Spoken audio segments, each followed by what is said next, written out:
welcome back. Once again, this is your English teacher Himanshi ma'am. I hope you all are doing well, completing your written work timely and maintaining good handwriting in your fair registers. So students, this is video lesson number 5. In the previous video lessons, we have already completed the discussion and explanation of the storyline for the chapter An Uncomfortable Bed by Guy de Maupassant. So students, in today's video lesson, we are going to cover some key points related to our story, and then I will also discuss some questions from the book exercise. But before I do any of that, what are the 3 things that you all have to do? Well, you have to simply like, share, subscribe. Okay, thank you for doing that. Now, time to pay attention on your screens. English Course Book, Class 8. Chapter 5, An Uncomfortable Bed, author Guy de Maupassant. Please note down all the details in your fair registers.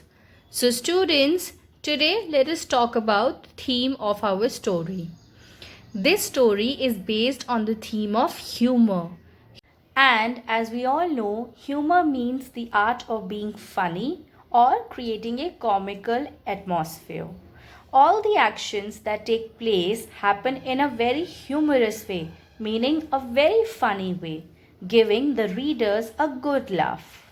The narrator was mainly worried because he doubted that his friends had planned a prank for him. Then, to avoid the embarrassment, he took some precautions which led to an actual practical joke on himself. This is a classic example of situational irony.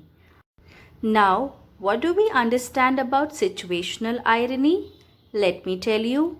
It means when you expect something to happen in a particular way, but in reality, just the opposite of that happens.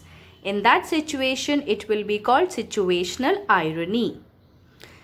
The narrator of this story was having a paranoid nature. What do we know about this word paranoid? It means he was extremely distrustful of others and was always having irrational thoughts and doubts on other people. Paranoid is a kind of nature in which a person becomes very doubtful and suspicious and never trusts any other person easily. Key points. The narrator is the author himself. The author in real life too was fond of playing pranks with his friends. The entire story is based on the experiences of the narrator only. It's a short, simple and humorous tale of confusions. I hope you all enjoyed listening to the story from my side and were able to understand each and every point. Now, let's once again come back to the title of our story. In the WebEx class also we have discussed this point, but once again let me repeat myself. An Uncomfortable Bed is the title of this story because the narrator was suspicious about the bed in his room. Hence, he shifted the bed on the floor to outsmart his friends, but instead that misplaced bed only led to the actual joke in the end. Now students, we have covered the key points and the theme of the story as well. Let's come to the book exercises and do some question answers. If you will see, there is a section called Let's Ponder in the back exercise of your book. Question number 1. We will begin. I will explain you some helpful points and then later you can frame your own answers in your language in a proper way. Look out, old ferret. They have something in store for you. Now in this question, there are 3 parts we have to give answer to. Who are they and you here? So students, they is used for the friends of the narrator in this line, and you refers to the narrator himself, as this dialogue is spoken by him to himself in the very beginning of the story. Part B. Who is Old Ferret? What does it mean here? In this dialogue, beta, Old Ferret is being used for the narrator. Ferret is basically an animal who is considered to be very dull. So he calls himself dull and dumb for not being able to understand what the prank was. C part. What does have something in store refer to? Now students, in this dialogue, have something in store. This phrase is used to explain that the narrator is saying that his friends have planned something. There is a surprise prank. There is a planning in the background that is going on. So this phrase is used to explain that point. Question number 2. I heard laughter and whispering in the corridor. Without doubt, they were spying on me. A part. Why do you think there was laughter and whispering in the corridor? So students, you must be remembering what we had discussed. As soon as he reached the bedroom, he closed the doors and he heard that his friends were laughing in the corridor.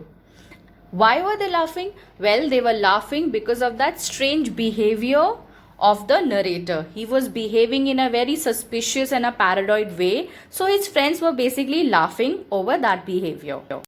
Part B. How does the speaker react to laughter and whispering? Well, we already know what kind of reactions the narrator was giving throughout the story. And as soon as he heard the laughter and whispering in the corridor, he became extremely suspicious and he became even more assured that yes, I am now pretty much sure that my friends have planned something big for me tonight. Right? Now come to part C. In the above mentioned lines, the speaker feels A, B, C, D. The answer will be suspicious. Students, this part C answer you can only write in your book. No need to note it down in your fair registers.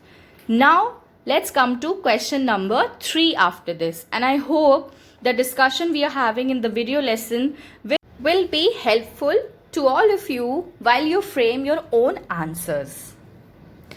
I was smothering beneath the weight that was crushing me and preventing me from moving. I stretched out my hand to find out what was the nature of this object.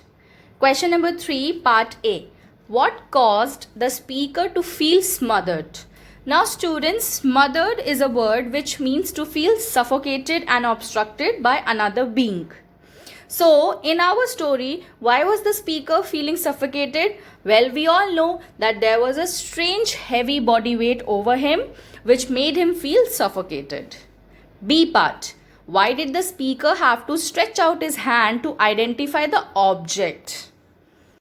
We already know this answer. We know that the narrator was not able to identify what was it that had fallen over him and was trying to hurt him or crush him or suffocate him. So obviously, to figure out what it was, he took out his hand and tried touching that object.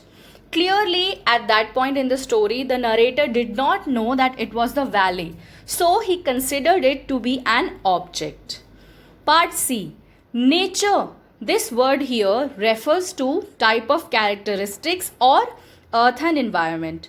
Well, again we know the answer. In this dialogue, the word nature refers to type of characteristics of the valley. Again, this is a choose the correct option type of question. So, no need to do in fair register. Simply tick the answer in your books only.